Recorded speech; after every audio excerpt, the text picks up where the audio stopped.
C'est quoi un ratio d'endettement? Je me fais demander ça très, très souvent. Ici Justin Larochelle d'imofacile.ca. Fait que je vais prendre quelques minutes aujourd'hui pour vous expliquer c'est quoi un ratio d'endettement. Pour les gens qui veulent s'acheter une maison et qui ne savent pas, ben, la banque m'a refusé, mes ratios sont trop élevés. On va regarder ensemble c'est quoi que les banques regardent. Et je suis allé directement sur le site de la SCHL pour aller chercher cette information-là. Fait que la première chose, ils appellent ça l'amortissement brut de la dette. Fait que ça, c'est le premier ratio qu'on va regarder. L'amortissement brut de la dette, et c'est le capital qui est payé de votre hypothèque, plus l'intérêt que vous payez, plus les taxes scolaires municipales et plus le chauffage. Fait que ça, c'est l'amortissement brut de la dette et on divise ça par votre revenu brut. Là, il y a des gens qui vont me demander, est-ce qu'on fait ça sur le mensuel ou sur l'annuel?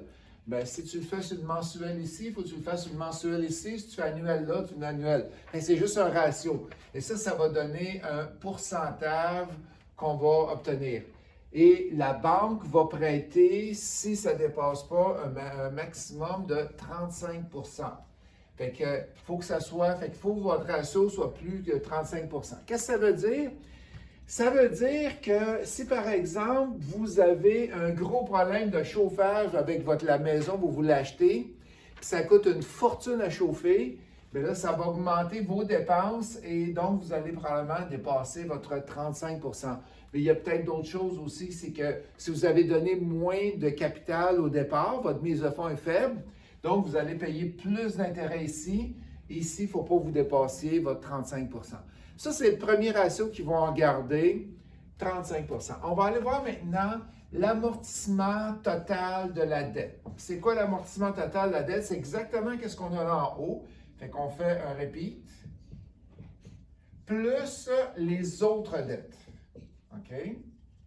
Plus les autres dettes. Fait que si vous avez une hypothèque, si vous avez des paiements hypothécaires, bien, ils vont vous mettre le paiement mensuel que vous mettez là. Si vous avez une carte de crédit ou une marge de crédit qui n'est pas attachée à un immeuble, qu'est-ce qu'ils font?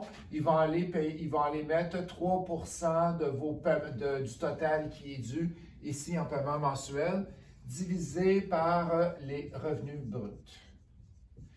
Qu'est-ce que vous devez savoir ici? Il ne faut pas que votre total dépasse 42 %.